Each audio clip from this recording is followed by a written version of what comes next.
Presiden Republik Indonesia pertama kali di Indonesia. Beliau adalah salah satu tokoh paling penting di Indonesia. Beliau lahir pada tahun 1001 di Surabaya. Dengan nama pada saat itu beliau aslinya adalah Kusno Susodiharjo. Pada tahun 1942 Jepang menduduki Indonesia, dan pada saat itu Bapak proklamator kita Soekarno memperjuangkan kemerdekaan Indonesia demi rakyat Indonesia. Pada saat itu juga beliau ditemani oleh wakil presiden kita saat itu adalah Muhammad Hatta, dan ditemani juga Ki Hajar Dewantara. Setelah itu Bapak Soekarno kita membangun pusat tenaga kerja demi memobilisasi dukungan rakyat. Sekian dari saya, terima kasih.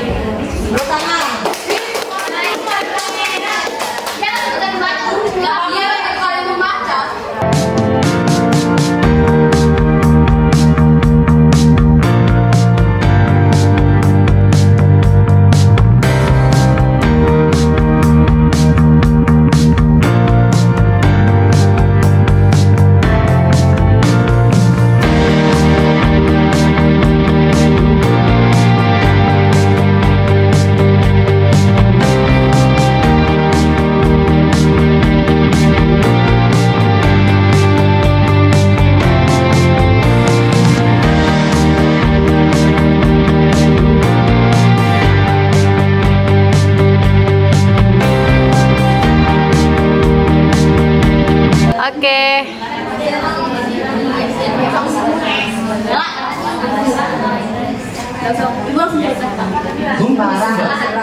Terserah masalah. Saya akan bercerita sejarah fiksi kegelisahan Ahmad memiliki sahabat yang setia bernama Arya, selalu memberikan motivasi dalam keadaan Kotor gak? dan mereka tidak Kamu naruh lagi kan nanti? Enggak. beberapa sebelumnya Ahmad sendiri Ahmad lagi Dijemput.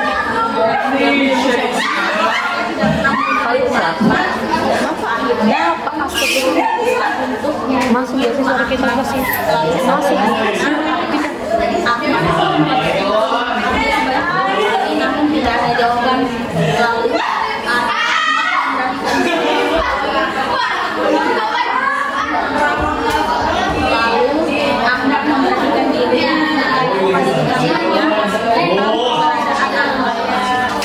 setelah mendapatkan informasi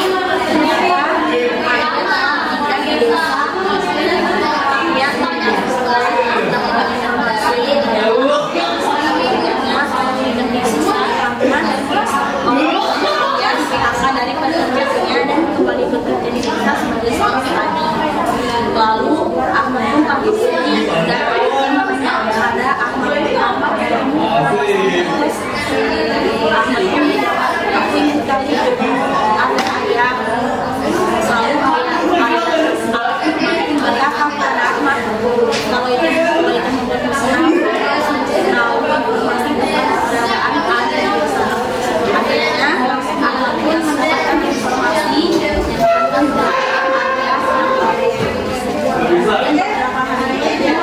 keluarga Ahmad memiliki rumah adat di desa.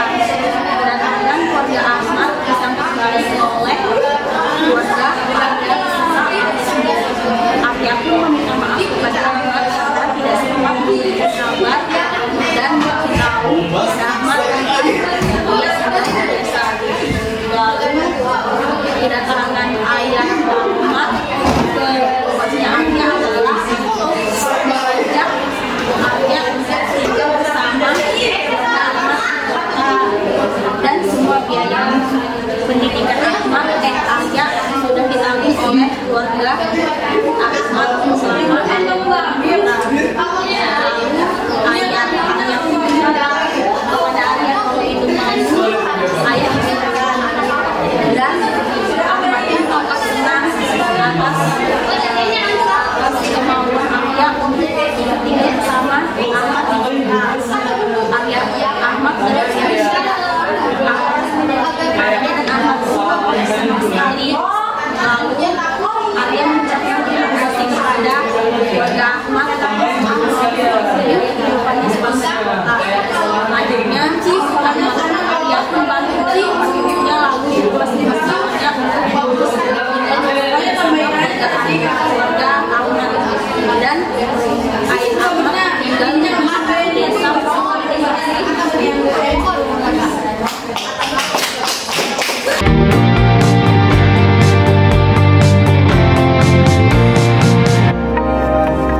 dan suka memangsa manusia. Sedangkan anak buku merupakan seorang yang berbelas kasih dan mampu menangkis kekuatan anak polos. Awalnya Bauria hidup tenang dan damai. Namun suatu hari datanglah anak kalau anak yatim meminta perlindungan kepada atap buku karena orang tuanya telah tiada. Di situ atap buku mengiyakan dan bersyarat kepada anak kalau supaya mereka tidak boleh keluar dari ladangnya karena takut dimangsa oleh anak bolong.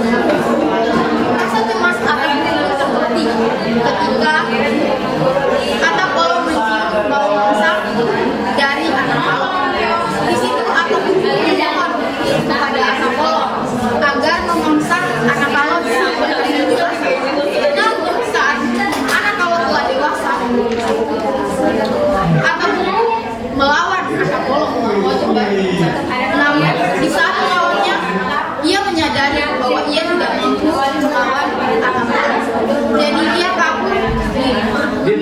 Sedangkan anak bolong menggila dan mengejar anak kalau yang berbunyi dua. Di saat anak bolong mengejarnya, dia ditelan bumi. Serta anak remaja terbunuh karena gertak dan setelah itu tempat kaburnya atap buku itu mengeluarkan air yang berwarna biru dan diberi nama Siwu atap, yang artinya 4 orang tua yang sudah meninggal. Sedangkan tempat tewasnya atap bolong itu mengeluarkan air yang berwarna merah dan diberi nama Ibu atap bolong, yang artinya 4 jiwa orang yang sudah meninggal yang melakukan kejahatan selama hidupnya. Sedangkan di gua persembunyiannya anak kalong mengeluarkan air yang berwarna gelap, yang artinya tempat jiwa orang, tempat jiwa lega yang berlangsung yang baik.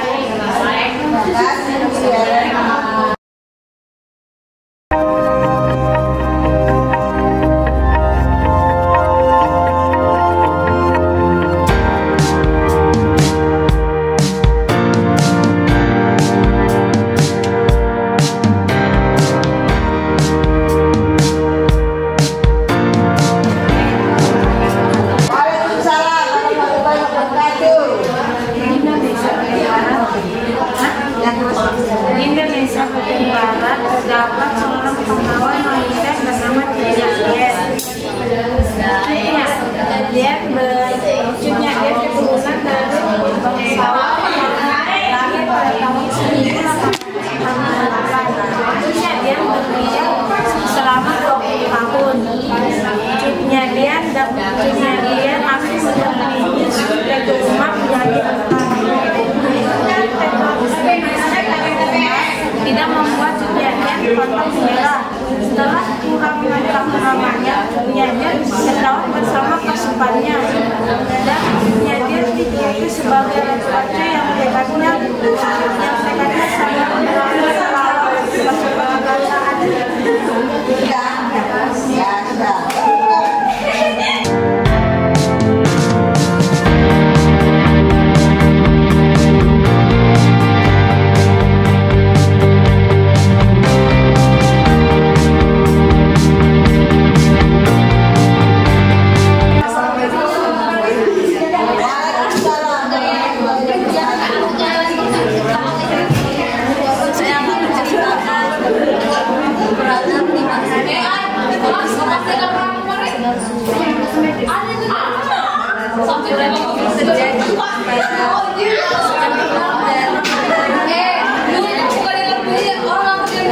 dan Tentara Keamanan Rakyat TKR yang terjadi pada tanggal 15 sampai 19 Oktober 1945.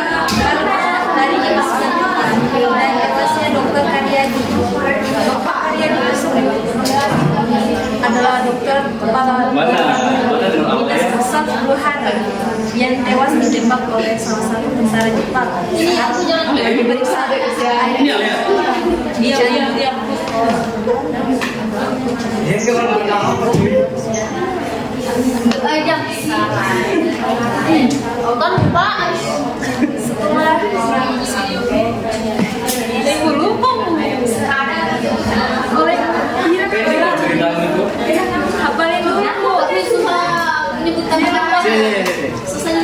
Kamu hafal yang perbaiki.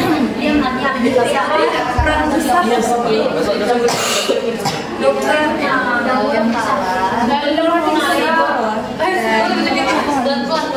pemimpin TKR berunding dengan komandan pasukan Jepang,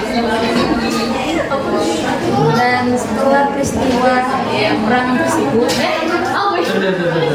pasukan tentara itu mengakibatkan 2.000 orang tewas dan beberapa orang terluka serta ratusan orang hilang.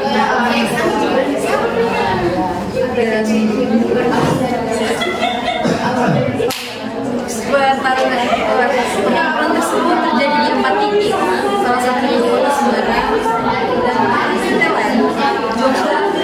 Pandangan, dan di depan Lawang Sewu, Simpang 5. Setelah Gubernur Diponegoro dan pemimpin TKR berunding dengan komandan pasukan Jepang, dan pertemuan tersebut mengakibatkan 2.000 orang tewas, ratusan orang hilang, dan beberapa orang terluka. Dan perang tersebut dikenal sebagai perang di Tugu Muda di depan Tugu Muda di Simpang 5 Kota Semarang.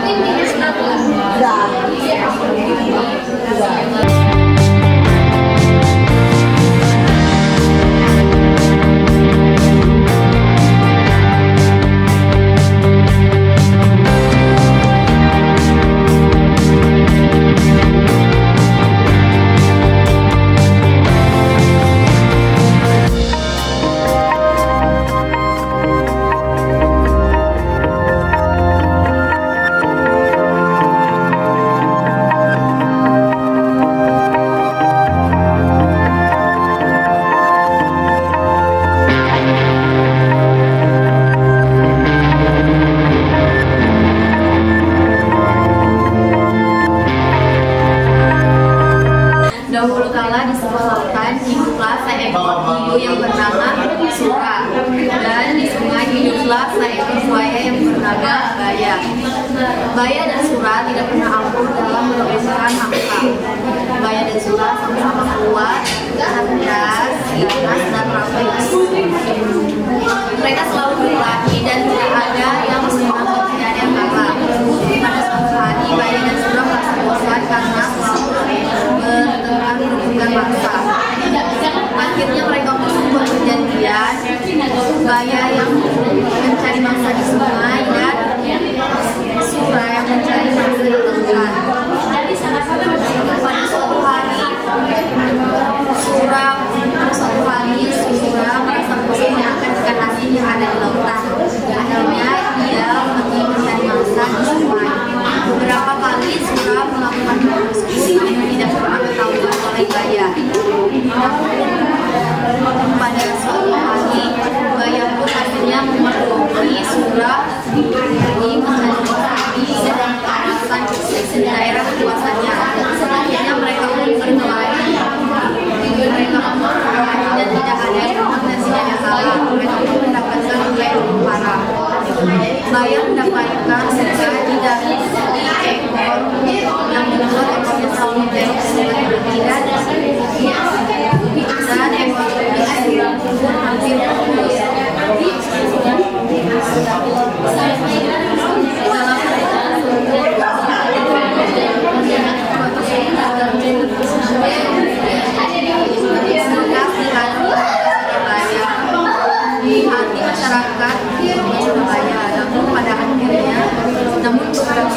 Lahir di Jepara tanggal 1839. Dan ini adalah anak dari Bupati Jepara. Adalah anak kelima dari 12 bersaudara dan berbeda lainnya pada saat itu. Raden Ajeng ini berkesempatan sekolah di provinsi belajar sekolah ELS. ELS adalah sekolah diperuntukkan orang Belanda dan Jawa yang di ELS. Sayangnya Raden Ajeng ini bersekolah hanya sampai pada usia 12 tahun saja karena adanya masa pendidikan, masa di mana ada di Jawa perempuan harus dipingit atau diam gitu saja. Sama dipingit dan Ajeng ini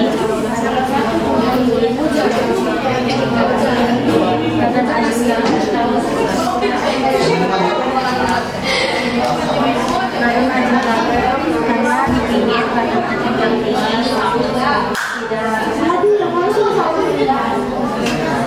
diam saja di rumah, tetapi dia masih bisa membuat dan mengirim surat dengan temannya yang ada di Belanda. Dan surat itu adalah salah satu dari yang adalah desa ini, di mana surat itu isinya gagasan terkait emansipasi perempuan. Di situ ditulis penderitaan perempuan yaitu tidak memiliki kebebasan dan tahun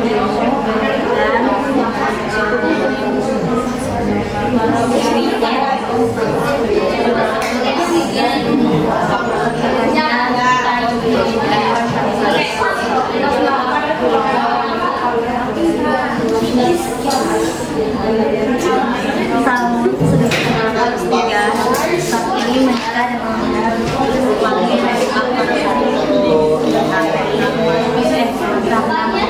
yang menikah ini berubah menjadi Raden Ajeng. Setelah itu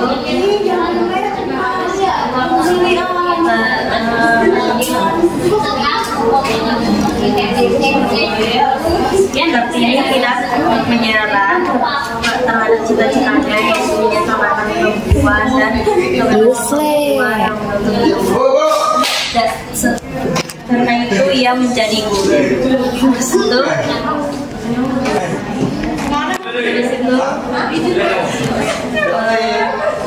suaminya dan mendukung dan membolehkan Kartini menjadi guru dan mendirikan sekolah khusus wanita di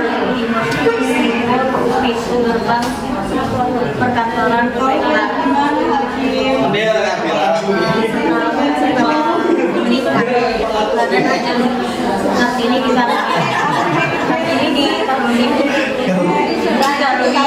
dikaruniai seorang anak laki-laki, tetapi sayangnya pada setelah menikah, setelah melahirkan dia memutuskan anak laki-laki tetapi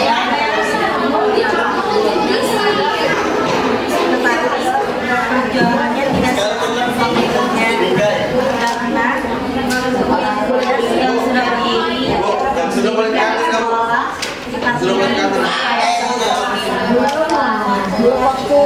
ya boleh lah. Boleh kan Bu?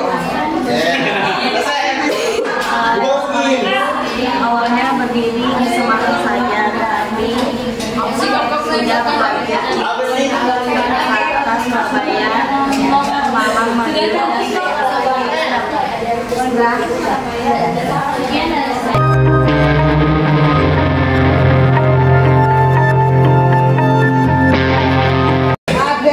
Ada.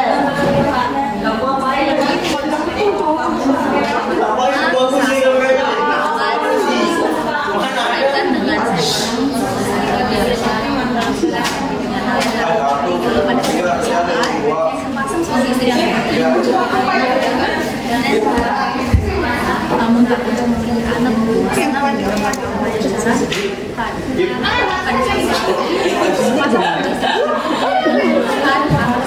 yang merawat lainnya namun ada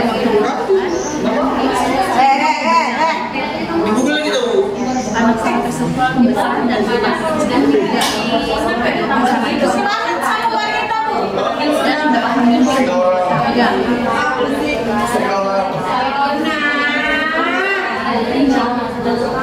tenaga tersebut masih dalam air dan berenang ke tenggelam.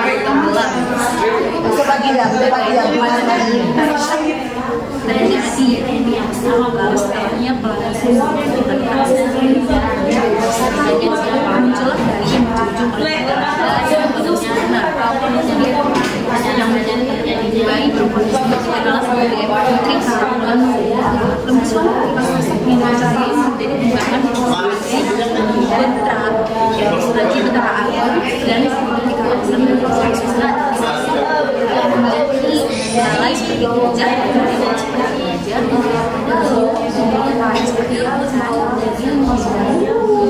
memiliki ekor naga dan saya juga kulitnya bersisir.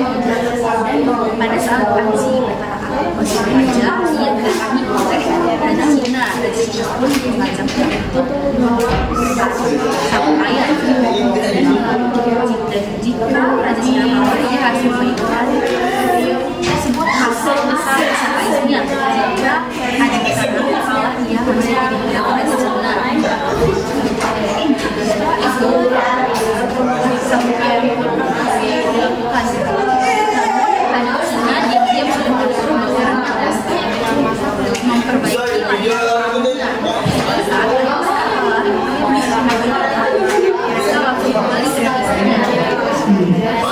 Namun dalam cara kembali ke negaranya, kapal Raja Cina pun tenggelam dan diperkirakan karena Raja Cina yang tenggelam ada dua negara